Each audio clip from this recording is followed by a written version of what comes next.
Hey everybody, it is nostalgia time once again, and we are returning to the Acer Travelmate 3000 install here of Windows XP Professional Service Pack 2. And quite a lot of things have changed since we installed this. We're going to be beginning a little bit of a mini series in which we're going to be taking OEM installs of Windows to the latest versions. Well, essentially versions after that. So, what I installed here is a copy of Jumpstart Preschool, which was one of my favorite computer games when I was a kid. It was one of my favorites. Plus, we have the manufacturer's programs, and they're all going to be coming with us as we take it through history. So Windows Vista is the successor to XP, which was released in 2006 and 2007. So a year after this computer was manufactured, this will be the operating system we will upgrade to first. However, since this is XP Professional, we are going to have to upgrade to Windows Vista Business, because if we do the home editions, we will have to do a clean install, and that's not what we want. We do not want to do a clean install of Vista. So there it is, Windows Vista. I like how the green background blends in with the colors. So we're going to see what carries over. Does the lock screen background carry over, or does anything else carry over during this process? Well, that's all going to be answered here as we begin the installation. So first we have the Get Important Updates for Installation screen, which we will not do because Vista lost support in 2017. And we do not have a product key for activation. But we'll see if this OEM key of XP activates it, which I highly doubt it will. So again, as I said, we're going to have to upgrade to Windows Vista Business, which will be the best edition that we'll be able to do. And there's Service Pack 2. I have the latest Service Pack. So we're going to upgrade to Vista. Now it'll check for compatibility and generate a report. So it looks like we have some issues with some programs on here. So this Creative Audio PCI controller and Acrobat Reader 7. Because didn't it say Acrobat Reader 6 on the desktop? Let me look again. That's weird, because it said Adobe Reader 6. I guess they must have put Acrobat Reader on here. Power DVD 6, Messenger 5.1. Well, that's because Vista has its own live messenger. And then Synaptics pointing device driver. So these drivers and apps will be affected by the upgrade and may not work by the time it is done. So we can proceed with the upgrade, however, they may not work afterwards, so might be some compatibility problems with those. And then if any of these drivers are critical, then at least we can reinstall them if we need to, but we don't have to worry about it because we're on a virtual machine. But anyway, off we go. So here we go, upgrading from Windows XP to Windows Vista. We'll see how long it takes, but we'll see what carries over afterwards.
Okay, so we have reached the end of the upgrade.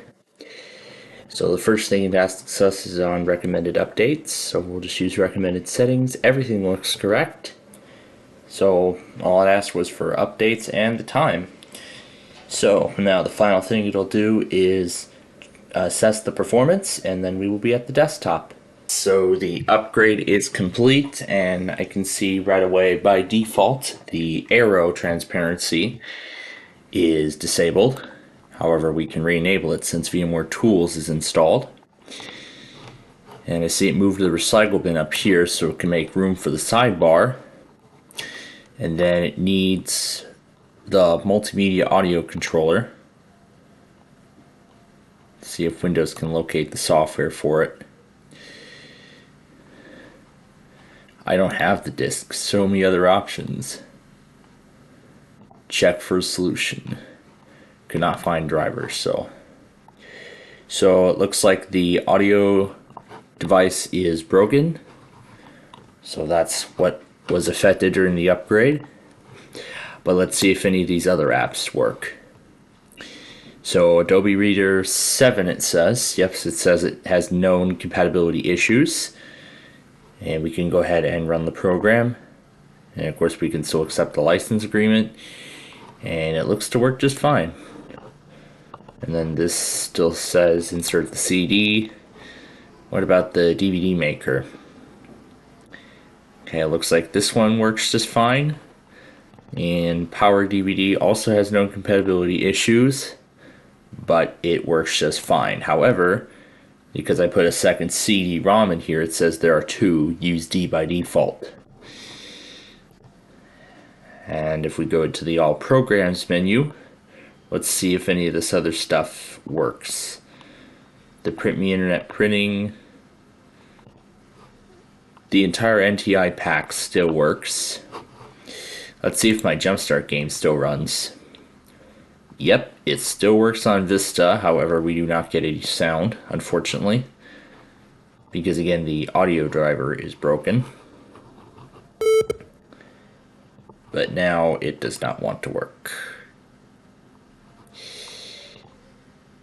So it was working for a second and then it just broke itself. But we can go into services and I can check on the audio service and see what's going on.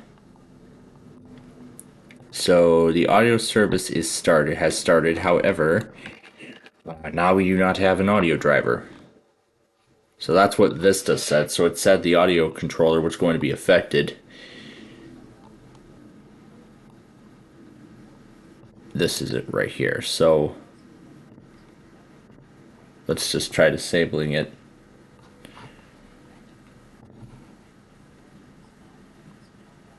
So yeah, so it looks like we've lost sound, but at least we're in Vista, which is good. But I wonder if that sound problem will be resolved when we upgrade to Windows 7, which is what we're going to do next. And it is still here. So the wallpaper from XP is still here. So we'll set it. And there's the screensaver from XP. It also carried over as well. But let's see if we can enable Arrow. And it looks like no. So it is not possible to enable Arrow.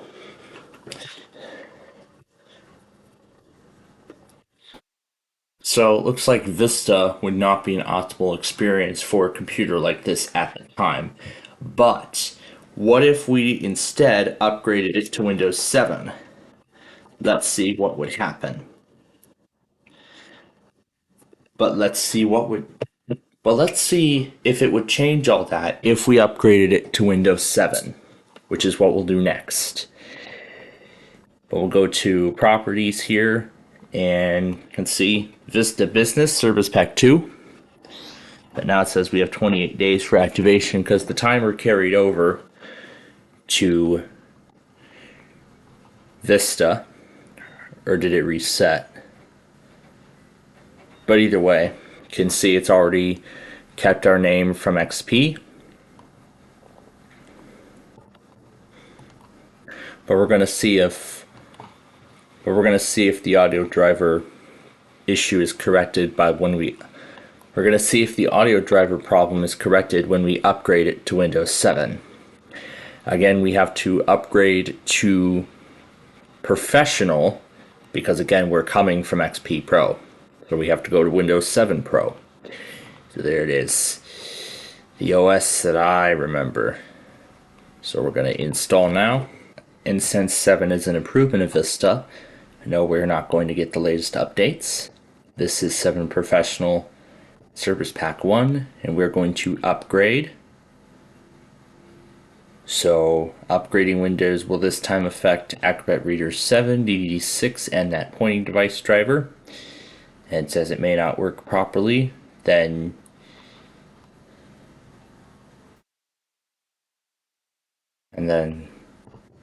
the ones with a star at the end can be safely reinstalled once the upgrade finishes, but it looks like we do not have options for any of that. But we'll see if any of that works following the upgrade. Alright, here we go. We are going to Windows 7 now, so we'll see what happens afterwards.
Alright, so the upgrade is finished, and the first thing we see is it wants us to put in the activation key, which we'll skip.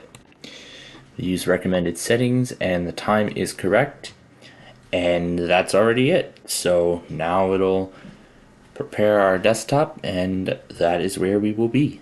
And the audio is still not working, and I see it's already rearranged some of our programs. We have a smaller resolution now, and I think it's probably because of VMware Tools. I don't know if it's even started. Yeah, it says VMware Tools, but it hasn't done anything.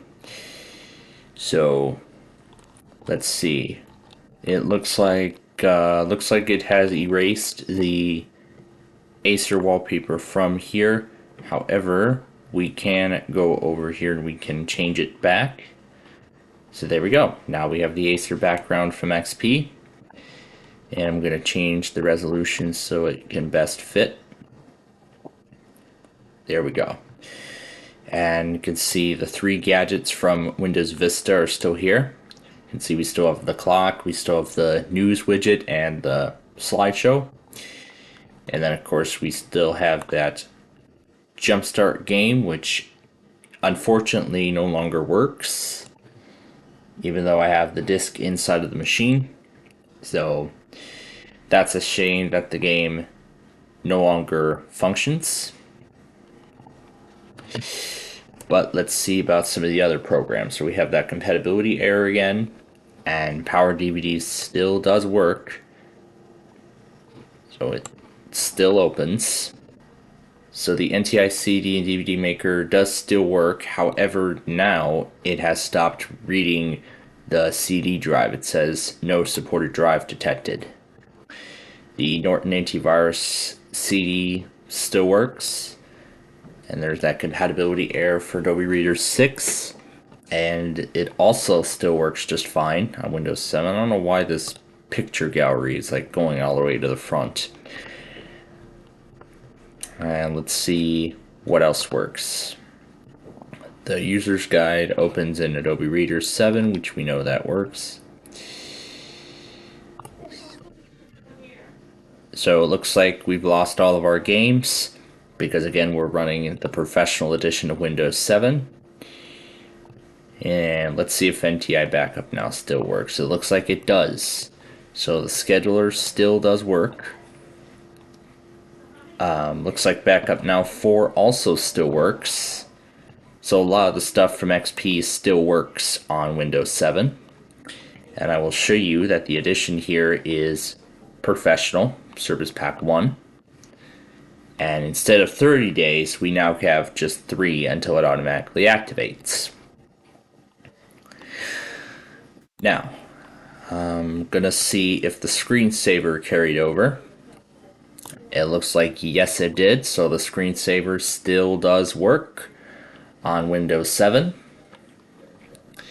So that's great so far. So essentially, the factory installation of XP can technically be upgraded to Windows Vista. However, upon the completion of the upgrade, the audio driver will stop working and a few programs will have compatibility problems with the operating system. So we're going to go to computer here, and as I can already see, it has stopped recognizing disk drives altogether. So the no supported drive error shows that now it has stopped recognizing disk drives. So that could be because of the conflict. So that's why it gave us that internal error. So even upon restarting, I do not think that it'll recognize the CD drive at all, because it was recognizing it just fine during the upgrade, but then upon the completion, and now it looks like we can't even start the upgrade to Windows 10. So I am afraid that that is as far as we'll be able to go. So I was really curious to see how far I could take this Acer install of XP into the future. So in our next episode, we're going to be returning to the Aspire series of computers, and we're going to see the OEM install of one of them. But until next time, thanks for watching, and we'll see you in the next episode.